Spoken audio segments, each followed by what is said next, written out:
여러분 안녕하세요. 오기 분석기 초반 데이터 병합 복습 영상 촬영 진행하겠습니다. 오늘 데이터 병합에 대해서 구체적으로 하나하나씩 배웠는데 일단 컨캣에 대한 기본적인 원리는 저번에 배웠지만 다시 한번 설명드리면 데이터 프레임이 덩어리체로 붙어진다고 말씀드렸고 나와 있는 축 설정에 따라서 행 기준으로 또는 열 기준으로 붙여지는 거 확인했습니다. 그리고 이렇게 붙여지면 인덱스가 문제가 되기 때문에 이 문제에 대해서는 이제 ignore 인덱스로 이용해 가지고 정리하실 수 있다는 것까지 말씀드렸어요. 그리고 차원이 다른 경우, 즉 데이터 값이 다른 경우는 숫자가 매칭이 안 되기 때문에 이렇게 NA 값이 NA 값이 아니라 이 덩어리째로 만들어졌을 때, 네, 맞죠. NA 값이 생길 수가 있고요. 그 다음에 이제 이거 같은 경우는 덩어리를 아래로 붙이기 때문에 행 기준이라 컬럼이 두 개가 있기 때문에 NA 값은 안 생길 것 같고요. 다만 오른쪽으로 가게 되면 붙여졌을 때 두 개의 차원이 다르고 길이가 다르기 때문에 문제가 될 수 있습니다. 이것도 확인할 수 있었고요. 그 다음에 항상 NA 값이 생길 수 있기 때문에 병합 시 꼭 주의하셔야 된다는 것도 확인해 주세요. 다음 머지가 가장 많이 대표적으로 사용되는데 오늘 머지에 대한 인제 다 설명드렸고 하나하나씩 이야기했었던 것 같아요.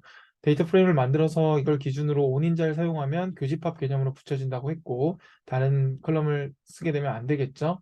그리고 나와 있었던 게 이제 컬럼이 하나만 조인키로 사용하는 게 아니라 두 개, 세 개인 경우에는 이렇게 나와 있었던 머지 온 인자에다가 바로 값을 두 개 넣고 리스트 안에 넣으면 되고요.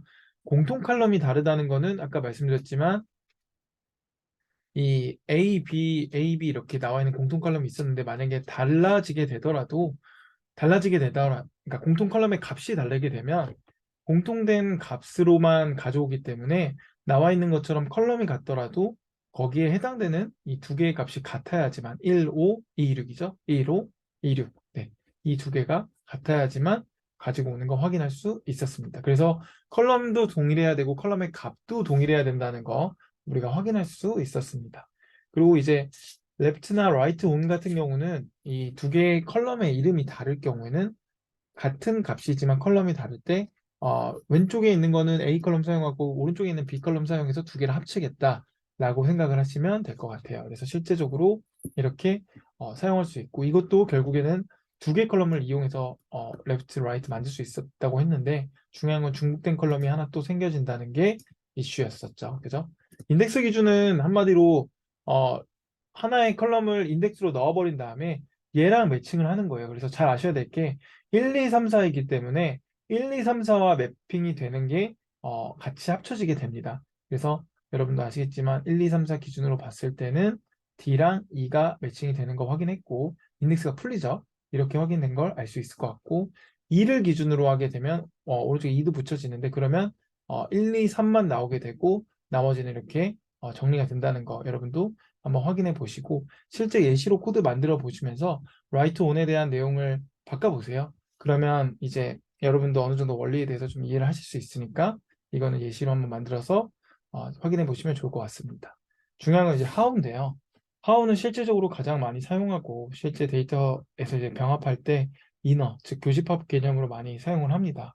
이거랑 동일하지만 얘는 써준 건데 디폴트는 inner라고 제가 말씀드렸고 how는 방법이 left가 있고 right가 있고 out가 있는데 이거는 이 분석가가 원하는 상황에 따라 다르게 됩니다. 그래서 레프트 같은 경우는 A축을 기준으로 해가지고 즉 DF1에 있는 걸 기준으로 해서 조인키의 그 값을요 오른쪽으로 붙여지는 거죠. 근데 중요한 건 저희가 예시를 만들기 위해서 DF1은 3으로 하고 DF2는 7로 바꿨어요. 그러니까 공통적인 거는 3개밖에 없게 되겠죠. 때문에 인어로 하게 되면 3개만 나오는 거고 레프트로 하게 되면은 1, 2, 3, 4, 즉 DF1 같은 경우는 1, 2, 3, 4인데 그죠? 근데 오른쪽 보면은 이 값에 3은 없잖아요. 왜냐면 우리가 7로 바꿨으니까. 그래서 NA 값이 발생하는 거 확인했고요. 당연히 반대도 하게 되면 아까 DF2는 1, 2, 4, 7이었으니까 NA 값이 생긴 게 확인할 수 있었습니다. 마지막으로 아우터를 진행하게 되면 전체 다가 붙어지는 거고 A랑 DF1과 DF2의 A 컬럼이 1, 2, 3, 4, 7 모두 나오죠. 대응되지 않는 것들은 NA 값으로 확인될 수 있었습니다.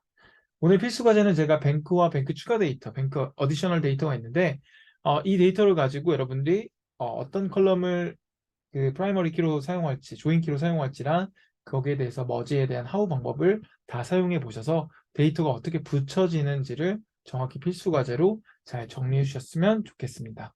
오늘은 그럼 여기까지 진행하도록 하겠습니다. 감사합니다.